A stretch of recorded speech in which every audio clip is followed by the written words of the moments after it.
نحمده ونصلي على رسوله الكريم. أما بعد، قال الله تعالى في كلامه المجيد وفرقانه الحميد: اليوم أكملت لكم دينكم وأتممت عليكم نعمتي ورضيت لكم الإسلام دينا. صدق اللہ العظیم۔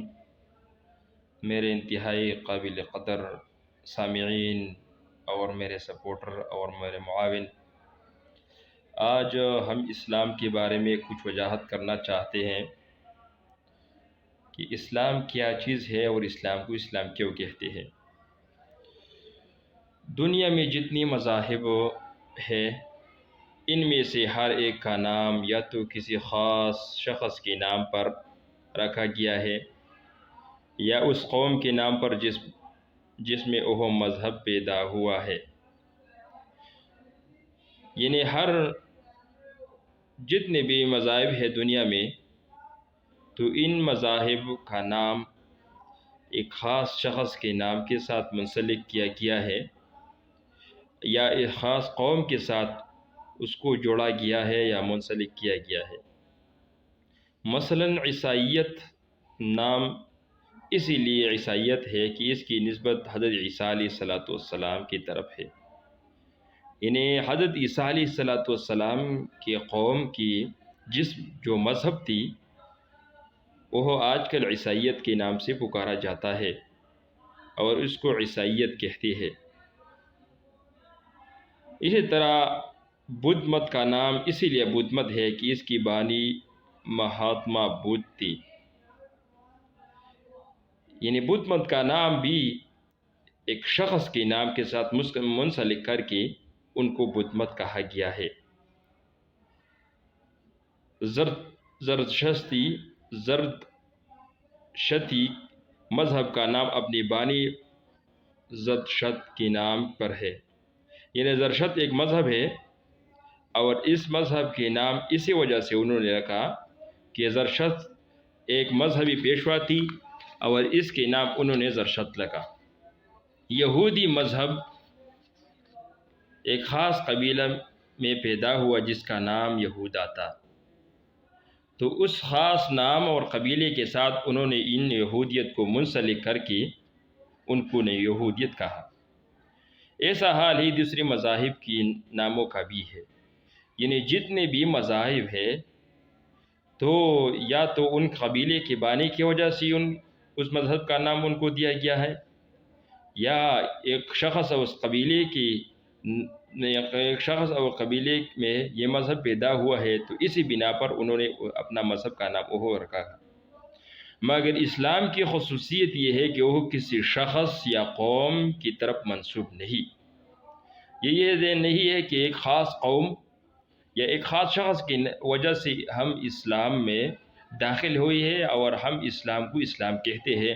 جس طرح بدھ مت تھی، عیسائیت تھی اور ہندو مت تھی یا یہودیت تھی، تو اسی طرح اسلام ایسا نہیں ہے۔ یہ اسلام کی خصوصیت ہے کہ اسلام کسی شخص یا قوم کی طرف منسوب نہیں، بلکہ اسلام کا نام ایک خاص صفت کو ظاہر کرتا ہے۔ اسلام ایک خاص صفت کو ظاہر کرتا ہے اور وہ یہ ہے کہ جو لفظ اسلام کے معنی میں پائی جاتی ہے، یہ نام خود ظاہر کرتا ہے کہ یہ کسی شخص کی ایجاد نہیں۔ یعنی جتنی بھی قومیں گزر چکی ہے تو ان کی ایجاد کردہ ناموں کے ساتھ یا قبیلوں کے ساتھ ان کی مذہب کا نام دیا گیا ہے، لیکن اسلام کے نام اور اسلام کی پرچار اور اسلام کے نام سے یہ ظاہر ہو جاتی ہے کہ اسلام کسی خاص فرقے، کسی خاص مسلک، کسی خاص قوم یا کسی خاص قبیلے اور کسی شخص کا نام نہیں ہے، نہ کسی ایک قوم کے ساتھ مخصوص ہے۔ اس شخص یا ملک یا قوم سے کوئی علاقہ نہیں۔ یعنی اسلام کے نام کے کوئی بانی ایسا نہیں جو اپنے آپ کی طرف اسلام منسوب کرتا ہے، نہ اسے قوم اور قبیلہ ہے جو قوم اور قبیلہ اپنے آپ کو اسلامی کہتے ہیں اور باقی اسلام سے باہر ہے۔ صرف اسلام کی صفت لوگوں میں پیدا کرنے اس کا مقصد ہے کہ اسلام کی جو صفت ہے وہ قوم میں پیدا ہو جائے۔ اور اس کا مقصد اور معنی انشاءاللہ میں بیان کروں گا۔ ہر زمانے اور ہر قوم کی جن سچے اور نیک لوگوں میں یہ صفت پائی گئی ہے وہ سب مسلم تھے، اور سب مسلم ہے اور آئندہ بھی مسلم ہوں گے۔ یعنی جس زمانے میں، جس قوم میں، جس معاشرے اور سوسائٹی میں نیک اور اچھے لوگ جن میں اسلام کی صفت پائی جاتی ہے وہ مسلم اور مسلمان ہے، پہلے بھی یہ مسلمان تھے اور آئندہ بھی وہ مسلمان ہے۔ تو اسی طرح مسلمان ہونا،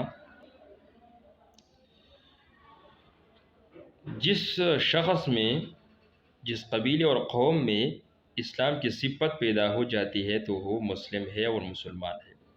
اسلام کے لفظی معنی کیا ہے تو انشاءاللہ آئندہ ویڈیو میں یہ بھی بتاؤں گا کہ اسلام کی لفظی معنی کیا ہے اور اسلام کی حقیقت کیا ہے۔ تو آخر میں ایک ساتھی ہے رشید جو انڈیا سے ہے، انہوں نے دعا کی درخواست کی ہے، ہمارے سپورٹر ہے، ہمارے معاون ہے، تو تمام ساتھیوں کی خدمت میں یہ عرض کرنا چاہتا ہوں کہ وہ رشید بھائی کے لیے خصوصی دعا کرے۔